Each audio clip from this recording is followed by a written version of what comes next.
We talk here a lot about how to raise money, how to grow. And this next speech is going to be what happens when you're already close to raising money and you need lawyer support in order to get the important things right. So Milda Jasaitienė, Senior Associate at Eversheds and Saladžius, will talk about how to negotiate your investment wisely with your future investments. So Milda, please welcome on the stage.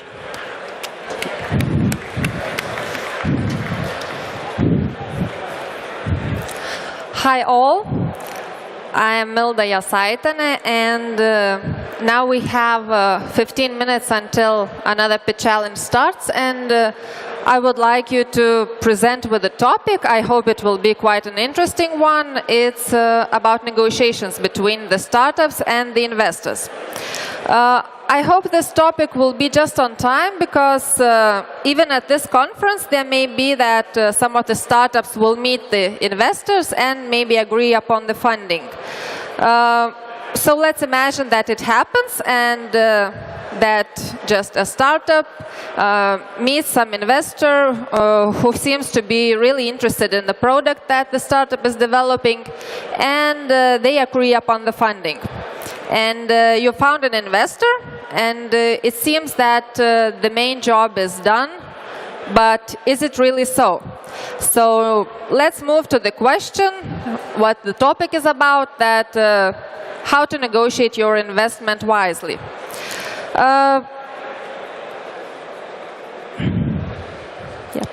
So first of all, I would like you to understand that the sum of the investment is not the single important thing that you need to agree with the investor.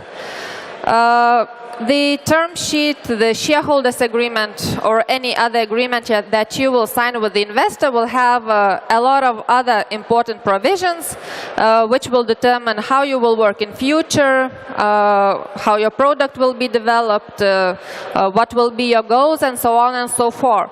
So it's not only about the sum. And just agreeing with the investor and signing a term sheet, it's a bit like marriage.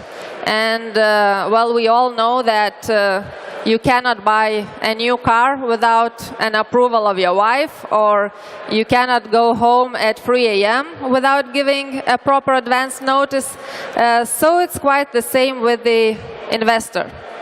When you sign the term sheet with the investor, you will have a lot of obligations according to that, and such as accountability, such as sharing decision making, and similar. So before entering into that, you should really check that your future hopes and dreams with the investor are the same, and at that you will be able to work together. And if it is not the case, then maybe you should even be ready to walk away from the deal, even if the money offered is quite good. So let's imagine that you and the investor talked, and well, you seem to be on the same page, and you're about to start the negotiations. So now you will need to understand what your negotiating leverage would be. So how should you know that? Well, if you are an early-stage startup with not a very well-developed product and not known in the market, you might be that guy in there. But it may be totally otherwise, and you may ask yourself some of the questions which are, by answering which you just may decide how strong can you push at the negotiations. And the questions could be, for example, who approached whom? If the investor found you, it really means that they are already interested in you and that they know you, and you will definitely be in a better position. Later, does the investor want the deal? How can you know that? Well, usually it will be economic reasons of the investor. That means that you have a great perspective to be profitable, you are known in the market. But on the other hand, there may be some non-economic reasons, such as, let's say, well, the investor is really he really likes your idea, and he thinks that it may have some impact in future, and these are the reasons that also may push the investor to want to invest in your startup more. The third thing, and I think that it is the most important thing, is your options. There's no need to explain that if you have a plan B or C, you will always be in a better position. That means if you are negotiating with more than one investor at the same time, or more than one investor is interested in your product, it's a general rule that you will be able to receive just a better deal. The fourth question could be how quickly you need the funding. For example, if you do not need to receive the funding like today or even yesterday, then you will have time to negotiate. You will have time just to look for a plan B, let's say, or even to walk away at that time if you do not find these terms that are offered to be very attractive to you. So basically, the negotiating leverage depends on the timing when you are negotiating. So if you can, just choose the best timing for your startup. Now let's go to the term sheet, which will be likely to be sent to you by the investor. It is totally normal that you will receive a draft document, and it will be usually the document that the investor is usually works on it. It has the structure which is usually used by the investor, and so on. So it seems that a lot of work has been already done for you, and you do not need to spend any legal fees on that.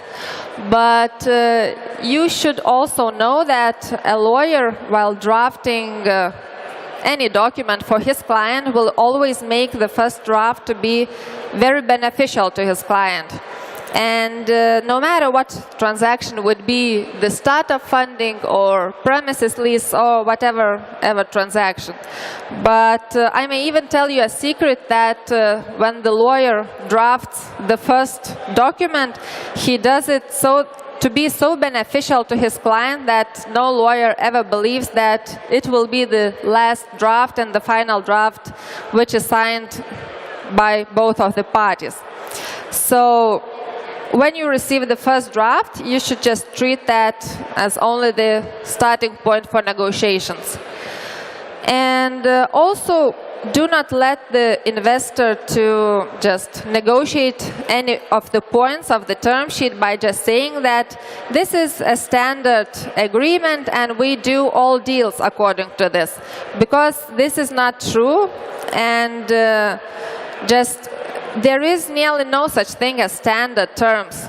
Because, well, the structure of the agreement may be standard. The issues that need to be discussed with the investor may be standard. But basically, the terms are the ones that you agree upon. So when you receive the document, it is normal not to rush and sign it right away, but just to read it carefully, to understand the consequences, and just start negotiating. I will not go just through all the terms that should be included in the term sheet, but I would like just to mention some of them. First of all, I would like you to pay attention when you receive the term sheet on the clauses which relate to your personal liability. Well, basically, the investor invests in your startup, your business, and your business can go up, it can go down, it can even fail. And in such case, you will lose your effort, you will lose your time, and the investor loses its money.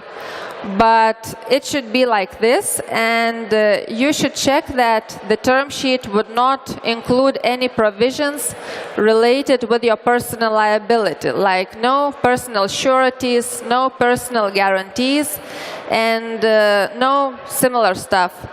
And you just need to leave yourself a possibility to start fresh if your business, let's say, fails, and your business is just you decide not to go on with it, and just you should be able to start over without any outstanding debts from your previous businesses.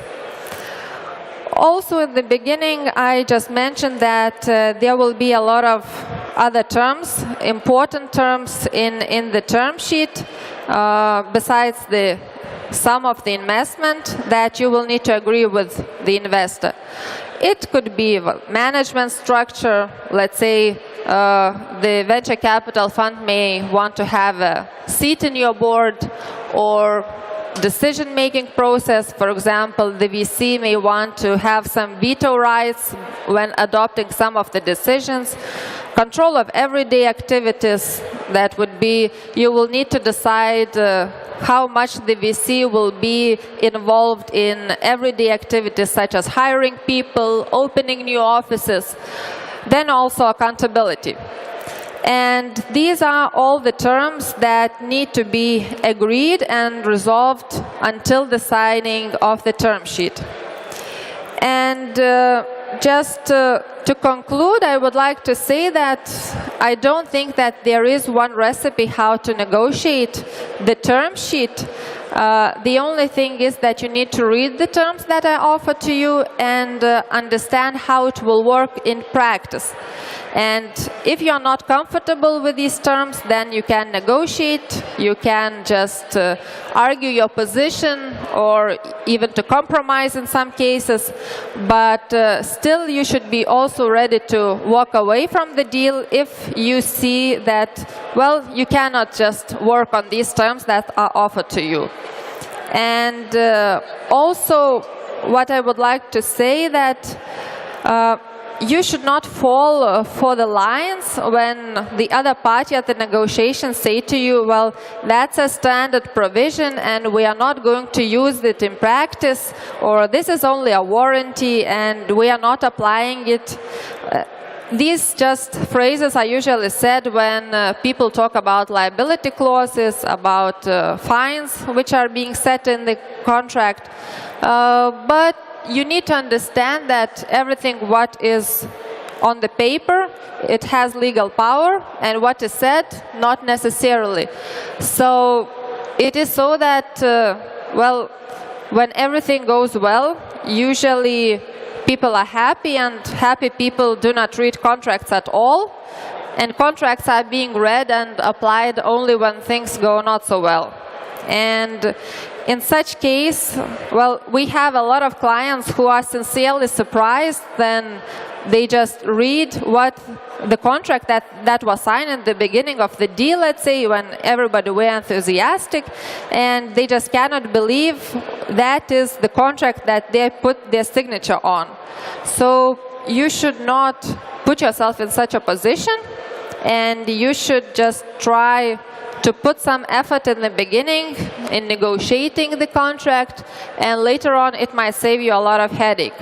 And the terms that you are agreeing upon, they may be better, they may be worse, but the most important thing is that you should feel that you are comfortable with these terms, you can just work on them, and also it's very important that you feel that it was the best deal that you could get at that very moment.